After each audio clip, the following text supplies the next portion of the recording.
Ladies and gentlemen, does this picture look familiar to you? This is the picture of a government, typically a developing country government, such as Bangladesh, where civil servants are ruled by command and control that's been set often by colonial times. They have no autonomy to make changes even if they want to, and risk-taking is extremely discouraged. So what results is a government that is stuck in the past, not being responsive to the citizens' needs, and a civil service that checks boxes and not follow what the citizens are really requiring. About 10 years ago, in the Prime Minister's Office of Bangladesh, a program called Access to Information, or A2I, was set up to exactly disrupt this civil service mindset. A2I introduced empathy training. This training brings in about 30 civil servants at a time, where they go through a 5-day immersion course, and civil servants from hospitals, so doctors, teachers, policemen, administrators, they all come together and visit each other's offices. And they have to pose as citizens, which they are. A doctor goes to a school, a teacher goes to a land office, a land officer goes to a hospital, and they're mere citizens. So they don't have the privileges of being a civil servant, and they don't know the system very well because they're going to a different office. And they have to sort of go through the motion of what a citizen actually faces, all the hassles and everything. They bring back scathing criticisms. The doctor criticizes the school, the teacher criticizes the land office, the land officer criticizes the hospital. And at the end of the day, there is this list of criticisms that they actually have to go through. The following day, the doctor goes back to the hospital, and because he has developed a critical eye the day before, he or she is able to understand what citizens face in a hospital. And that's the whole principle of empathy training. They take the last 2 days of the week to develop an intervention. When they go back to their own workplaces, they have to implement that intervention. In the last 5 years, about 5,000 civil servants have gone through this course, and about 1,200 pilots have emerged. 20 of them have been scaled up countrywide. One example is this doctor who went through this course and went back to his hospital and found that about 2,000 of his poorest patients don't come to his hospital because they get pushed around, they don't wear the right clothes to actually even enter the hospital.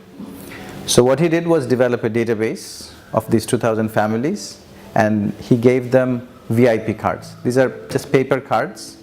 When the patients come to his hospital, the government hospital, they are taken to a VIP line. So they are treated first and foremost before any other patients are treated. So these poorest patients become his VIP patients. And he's also waived any diagnostic fees for all of them. So essentially he's violated 2 rules of the government. One is that everybody goes to the same line. He's created a VIP line for them. And people have to pay for diagnostics even if they're poor. And he's waived fees for them. So instead of getting penalized for taking this risk, the ministry has taken notice, and they're actually trying to replicate this across the whole country in 500 different locations. And this may become the basis for universal healthcare in Bangladesh.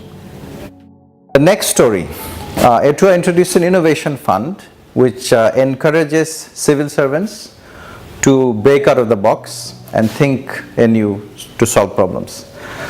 This is an agriculture extension officer who's found that when farmers bring explanation of crop diseases, they often don't bring the diseased crop or the pest. They just come with a description. So what he developed was a series of pictures of stages of crop diseases or any pests that affect the crops. And he shows these pictures to the farmers for better and more accurate diagnosis. And he's also figured out that the junior officers in his constituency are able to develop better diagnosis for the crops just by looking at these pictures along with the farmers. So this system again was developed with the innovation fund that A2I provided. And again, the Minister of Agriculture took notice, and this is being replicated across hundreds of locations across the country.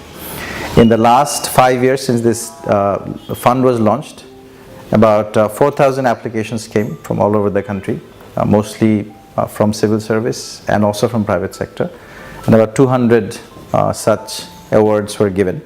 And this fund has created a new kind of mindset within the civil service. Third story is about a district administrator who noticed that citizens come from faraway villages, 40-50 kilometers away, multiple times to collect certified copy of land records, which is often a case of life and death for them because they own very little land, and getting a certified copy is very important for them. What he decided was that if this service could be digitized and decentralized to a nearby location, which is within walking distance of the citizens, then that would make a big difference in their lives. So he chose a local government institution within that vicinity of where the citizens live and developed a very unique form of public-private partnership where the hosting of the center is done in a government office, but the service is dispensed by a local entrepreneur. So this is a very unique public-private partnership at the local level where the government hosts the service, but the service is dispensed by a local entrepreneur, thereby focusing on excellence. And in the last 8 years since this center was created, this public-private partnership-based one-stop shop was created, over 100 type of services, many of them from the private sector, such as banking, e-commerce, have been introduced. From the public sector, we have introduced passports, land records, exam results, and many other types of services. Every month, about 5 million people, on an average, come to these centers, 5,000 of them across the whole country. So this is an example of where a local administrator noticed the citizens' problems, took the matter in his own hands, developed a solution, developed cooperation with the private sector, and took it countrywide. Fourth story, this is from the education sector. 23 teachers about 7 years ago told us that the way we were introducing technology in schools was completely wrong. What they focused was, the first focus they told us should be really on teacher training. We have about 950,000 teachers in the country and about 70 plus teacher training institutes. So you can do the math and you can actually see for yourself how many years it would take to train the same teacher to bring them in a refresher training. It usually is 10 to 15 years per teacher, which basically means that curriculum changes and the teachers don't get trained. So these 23 teachers told us that what they needed was really a social media platform where they can teach each other. So the more prepared teachers teach the less prepared teachers across the country. So in the last 7 years, we have seen about 323,000 teachers flock to this platform, and about 143,000 content for education have been created by these same teachers. So this is an example where teachers took the problems they were facing in their own hands, suggested a solution, worked with A2I technology team, and developed a countrywide social media platform to solve their own problem. The fifth and the final story is about another district administrator who became a catalyst for citizens' action. Typically this role is reserved for NGOs. Government doesn't get into citizens' action because government and citizens are often at odds with each other. A college student posted about a canal called Jail Khal, about 3 kilometers long, saying that her grandmother and her mother used to be able to use that canal for fetching water and bathing in the canal. And since then, it's actually been completely dumped with sewage and all kinds of garbage. So the canal, the water cannot even be seen. So she asked the question, can we come together to clean this up? So this was posted on the district administrator's Facebook page. And within hours, there were hundreds of comments, thousands of likes. And the district administrator saw that this was his opportunity to become a local hero by taking matters into own hands. So he mobilized private sector funding for logistics, and about 40,000 people gathered to clean up that canal. So this was one story there, but this was not the end of it. Another district administrator took notice of this, and another posting happened there by a citizen, and he took that opportunity to start cleaning up a 23 kilometer long river. This was a much more ambitious project.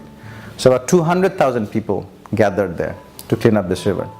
And that was not enough because it was a long river and people's action was not enough. So the government came forward and allotted a $40 million project, $40 million dredging project to clean up that river. So people's action, again facilitated by civil servants, can actually create massive collective action and massive positive results in society. The mantra in Bangladesh Civil Service became reducing TCV, time, cost and the number of visits for citizens, for every single service. We did a measurement in 2017 for about 90 different services of how TCV was reduced by digitizing and decentralizing service delivery. And we saw that about 1.2 billion person days were saved, about $2.9 billion were saved, and 471 million visits did not take place for citizens because the intense focus for reducing TCV by civil service. What we're really talking about is disrupting the civil service mindset to create the concept of govpreneurship. And govpreneurship is really the nurturing of entrepreneurship within the government. It has 4 components that we have seen. Creating a sense of purpose. In our case, TCV is really the sense of purpose that the civil service has. Creating a culture of autonomy, where civil servants can actually take matters in their own hands and make decisions. They have that independence for that. The innovation fund that I talked about provides that kind of autonomy. The license to fail that we provide from the Prime Minister's office provides that autonomy. The third is creating competence. The empathy training that I talked about creates that sense of competence and understanding, realization for what citizens go through, the hassle they go through when they have to access a service. And the last and the fourth bit is cooperation. Cooperation across agencies and cooperation between the public sector and the private sector. So these 4 different things, purpose, autonomy, competence and cooperation, create the form of govpreneurship that we've been able to nurture in the Bangladesh Civil Service. What we have seen really is creating that culture of innovation, is that innovation is a bottom-up process. It really needs to start by understanding the pains of the citizens, going to that empathy, but to scale up that innovation really requires policy intervention from the top down.